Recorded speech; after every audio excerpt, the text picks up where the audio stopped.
환영하고 축복합니다. 우리 옆분들 약간 인사 나누도록 하겠습니다. 사랑합니다. 축복합니다. 사랑합니다. 축복합니다. 우리 하나님 말씀 함께 보도록 합니다. 하나님 말씀은 예레미야 44장 1절에서 14절입니다.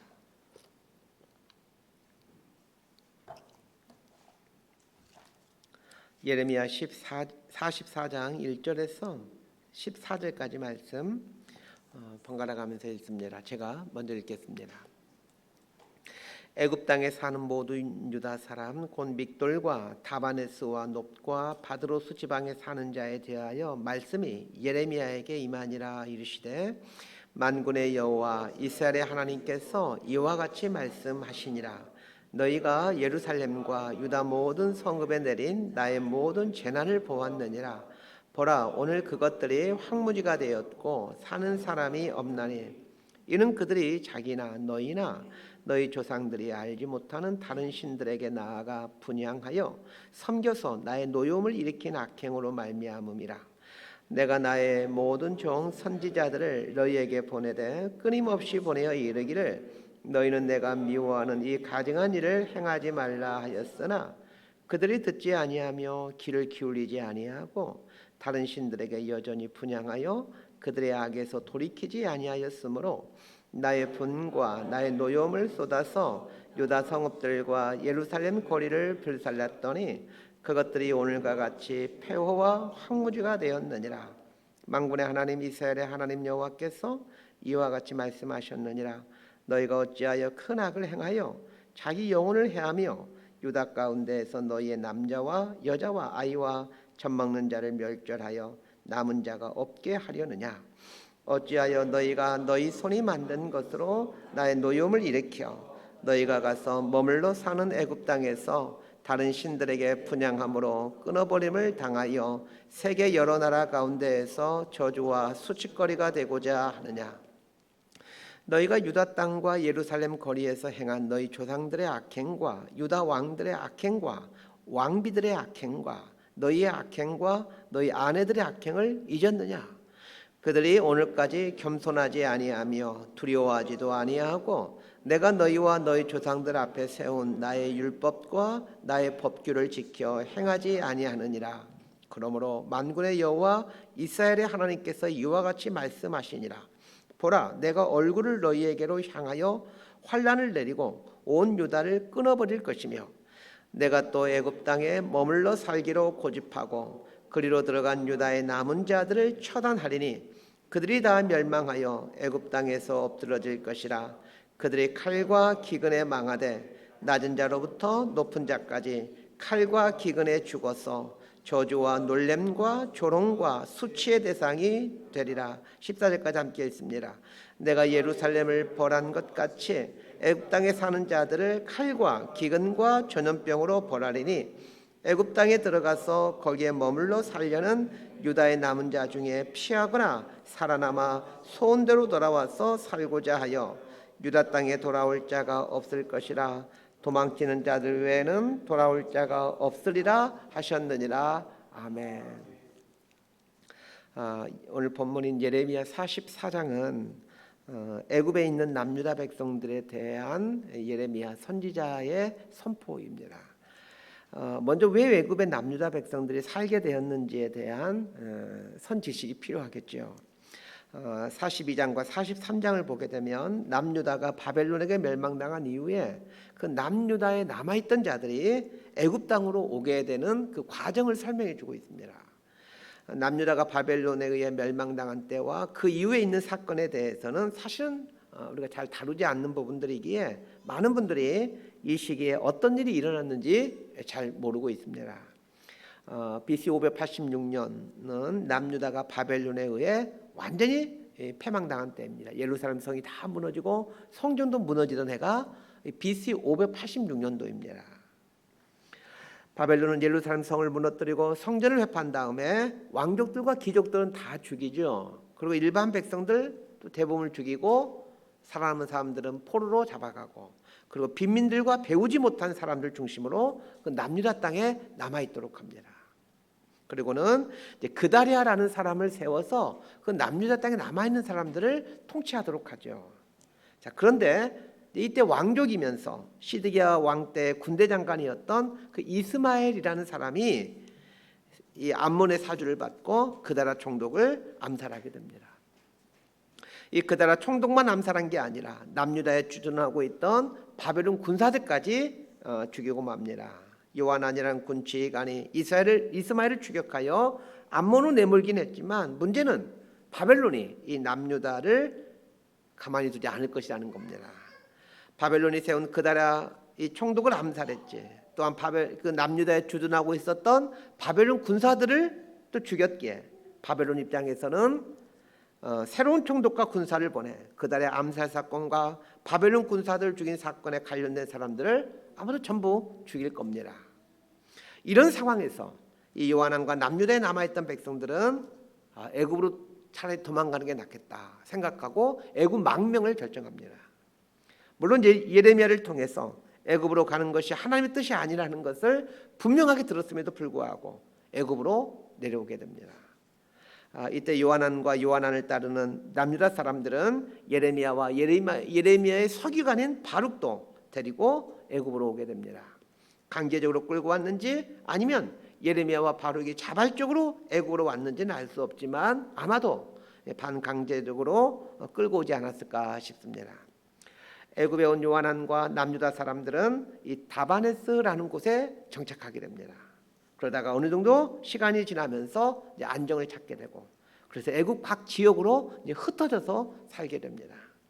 이런 상황에서 예레미야가 그 애굽에 흩어져서 살고 있는 그 남유다 백성들에게 하나님의 말씀을 받아서 선포하게 됩니다.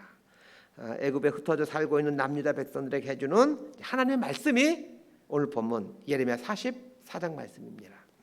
자, 우리 1절에서 3절까지 말씀 함께 보도록 하겠습니다. 시작. 애굽 땅에 사는 모든 유다 사람 곧 믹돌과 다바네스와 놉과 바드로스 지방에 사는 자에 대하여 말씀이 예레미야에게 임하니라. 이르시되 만군의 여호와 이스라엘의 하나님께서 이와 같이 말씀하시니라. 너희가 예루살렘과 유다 모든 성읍에 내린 나의 모든 재난을 보았느니라. 보라, 오늘 그것들이 황무지가 되었고 사는 사람이 없나니 이는 그들이 자기나 너희나 너희 조상들이 알지 못하는 다른 신들에게 나아가 분향하여 섬겨서 나의 노여움을 일으킨 악행으로 말미암음이라. 1절에 보니까 애굽 땅에 사는 모든 유다 사람 곧 믹돌과 다바네스와 놉과 바드로스 지방에 사는 자에게 대하여 이렇게 말하고 있습니다. 애굽에 처음 내려왔을 때는 이 다바네스라는 곳에 머물게 되었죠. 그러다가 어느 정도 시간이 지나 이제 정착을 하게 되면서 믹돌, 다바네스, 놉, 바드로스와 같은 지방으로 흩어져서 살게 됩니다. 몇 개의 지역으로 흩어져서 살게 되었다라는 말은 그 애굽에 내려왔던 남유다 사람들이 이제 어느 정도 자리를 잡아가고 있다 그런 뜻입니다. 자, 그런데 이렇게 자리를 잡아갈 때가 문제입니다. 상황이 최악일 때는 하나님의 도우심을 구하며 기도의 삶을 살게 됩니다. 그러다가 어느 정도 자리를 잡게 되면 마음이 높아지게 되고 또 게을러지게 됩니다. 애굽에 내려온 남유다 사람들이 생존의 문제를 해결하면서 안정이 되자 점점 타락하게 됩니다. 그 타락이 무엇인지는 잠시 후에 살펴보기로 하고 남유다 백성들의 타락에 대해 심판을 선언하면서 하나님은 예루살렘과 유다 성읍이 왜 바벨론에 의해 심판을 받아야만 했는지에 대해서 이 애굽에 살고 있는 남유다 백성들에게 다시 상기시켜 주십니다. 자, 예루살렘과 유다 성읍이 심판받게 된 이유가 뭐라고 말씀해 주십니까? 3절을 보면 이는 그들이 자기나 너희나 너희 조상들이 알지 못하는 다른 신들에게 나아가 분향하여 섬겨서 나의 노여움을 일으킨 악행으로 말미암음이니라. 이렇게 말씀하고 있습니다. 예루살렘이 심판받은 데에는 여러 가지 이유가 있겠지만 가장 중요한 이유 한 가지를 말한다고 한다면 우상 숭배입니다. 간단히 말하면 하나님을 떠난 거죠. 하나님의 백성이 하나님을 떠나게 되면 그 삶에 오는 것은 심판뿐입니다. 하나님의 백성들이 하나님을 점점 멀리하면서도 복을 받을 것이라고 잘 될 것이라고 생각하는 것은 큰 착각입니다. 그리고 하나님과 점점 멀어져 가고 있음에도 사업이 잘 되고 풍요롭게 되어갈 때 그때가 진짜 위기입니다. 하나님과 멀어져 갈 때는 사업도 안 되고 여러 가지 문제가 생기는 게 정상적입니다. 그런데 하나님과 멀어진 삶을 살고 있는데도 만사가 잘 되면 이거 머지않아 큰일 생긴다는 뜻입니다. 예루살렘과 남유다가 바벨론에 의해 완전히 패망하게 된 이유가 우상 때문이라고 말씀하시는데, 사실은 남유다 백성들에게 우상 숭배의 결국이 무엇인지를 그 이전부터 계속해서 경고해주고 있었습니다. 북이스라엘 역사가 남유다 백성들에게 또 하나의 경고가 되는 것이죠.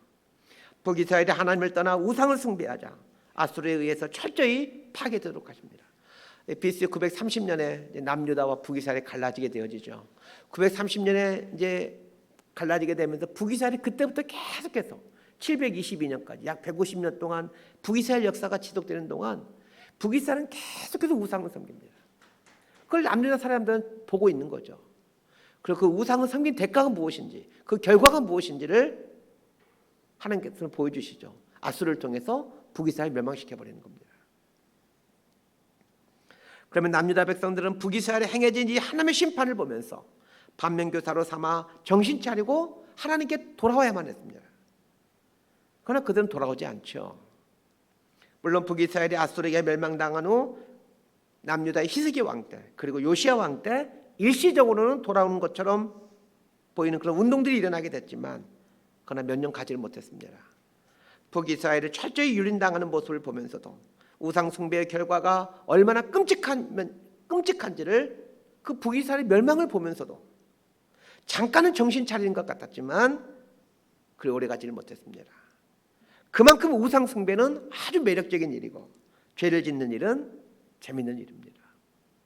우리 생각 같아서는 그 우상 숭배하는 게 뭐가 재밌을까 생각이 드는데 그렇지 않습니다. 우상 숭배하는 거 너무 재밌습니다. 죄 짓는 것도 마찬가지입니다. 죄 짓는 것 너무 재밌습니다. 그래서 끊지 못하는 겁니다. 하나님은 애굽에 와서 이제 어느 정도 자리를 잡아가고 있는 남유다 백성들에게 예루살렘이 무너지게 되었던 이유를 설명해 주시면서, 그 예루살렘이 무너지게 된 이유가 우상 숭배였다는 것을 말해주면서 또다시 애굽 땅에 있는 남유다 백성들에게 경고해주고 있는 겁니다. 지금 너희들이 애굽에 있는 각종 우상들을 섬기고 있다는 것을 지적하는 것입니다.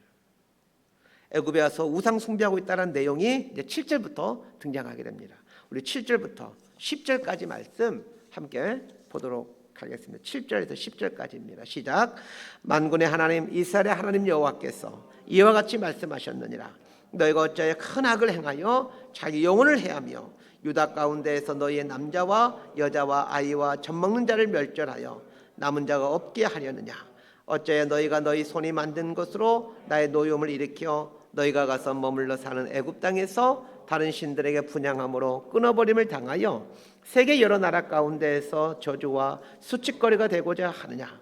너희가 유다 땅과 예루살렘 거리에서 행한 너희 조상들의 악행과 유다 왕들의 악행과 왕비들의 악행과 너희의 악행과 너희 아내들의 악행을 잊었느냐.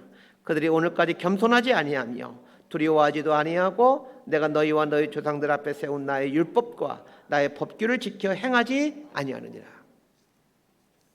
하나님께서 애굽 땅에 살고 있는 그 예레미야에게 말씀을 주신 목적이 7절 이하의 말씀을 하고 싶어서입니다. 7절에서 10절까지 말씀의 핵심이 무엇입니까? 어떻게 너희들은 애굽으로 피신해 와서도 또다시 우상을 섬기는 삶을 살고 있느냐는 것입니다. 나라를 잃고 다른 나라를 피신해 살고 있는 상황이라면 하나님께 회개하면서 하나님의 은혜를 구해가는 삶을 살아도 이게 대가말까 되는 상황인데, 애굽까지 피신해 와서 우상을 섬기고 있다는 겁니다. 이만큼 우상에서 떠나서 하나님께 돌아온다는 것이 어려운 일입니다. 또한 하나님께 돌이키는 것이 그렇게 어렵다는 뜻이기도 합니다. 그럼 왜 남유다 백성들은 애굽까지 피신해 와서 이 애굽에 있는 갖가지 우상들을 섬기게 되는 것일까요? 애굽으로 이주한 남유다 백성들의 가장 관심을 갖고 있는 것은 안전과 먹고 사는 문제였을 것입니다. 그런데 안전과 먹고 사는 문제를 하나님께 맡기는 것이 말로는 쉽지만 그렇게 만만한 게 아닙니다. 안전과 먹고 사는 것 하나님께 맡기지 못했기 때문에 우상을 섬기게 됩니다. 우리도 마찬가지입니다. 먹고 사는 문제를 하나님께 맡겼다라고 말하지만 사실은 내 꾀에 따라 내 지식과 경험에 따라 먹고 사는 문제 해결해 갑니다. 애굽에 살면서 이 애굽 사람들이 어떻게 살고 있는지를 봅니다. 그들은 하나님 없이 사는데, 그리고 각종 우상들 섬기고 사는데 풍요롭게 살고 있는 애굽 사람들 보면서 애굽에 살고 있는 남유다 백성들은 하나님이 과연 먹고 사는 문제를 책임져 주는 것인가에 대한 의문들이 드는 겁니다. 하나님 믿지 않고 우상 저렇게 섬기고 있는데도 저렇게 풍요롭게 살고 있는 애굽 사람들 보면서 정말 하나님이 우리가 먹고 사는 것을 책임지시는 분이신가? 우리가 먹고 사는 것을 주관하고 계시는 분이신가? 이제 머리를 쓰기 시작하는 거예요. 우리도 그렇지요. 먹고 사는 문제가 하나님 손에 달려있다라고 다 믿고 있고 고백하고 있지만 가만히 보면 예수 안 믿는 사람들이 더 잘 먹고 잘 살고 있습니다.